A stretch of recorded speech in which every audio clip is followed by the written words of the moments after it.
Daan ang mga iniwang nakaparadang sirang sasakyan ng isang barangay sa Cavite na kinalawang at tinubuan na ng halaman.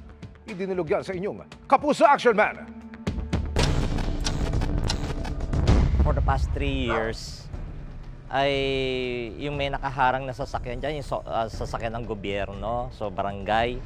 Patunay sa reklamong yan ng residente ng Barangay Molino 5 ang lago ng mga halamang tumubo sa truck na iniwang nakaparada sa bahagi ng Abad Santos Street, Bahayang Pag-asa, Bacoor, Cavite.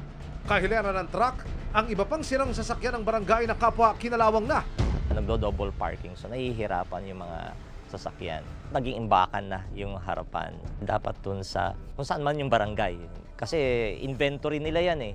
Lumapit na raw sa Barangay Molino 5 ang ilang concerned citizen ang problema. Walang aksyon. Sabi, yung pangako na tatanggalin ay parang napako.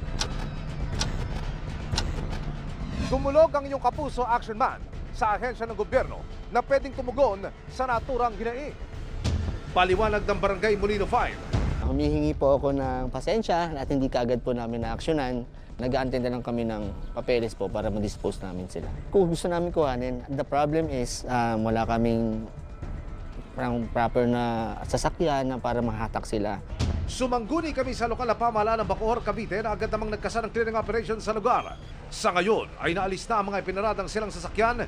Ipinagbawal na rin ang pagparada sa Abad Santos Street. Kaya pala ng days actionan. Salamat sa Kapuso Action Man.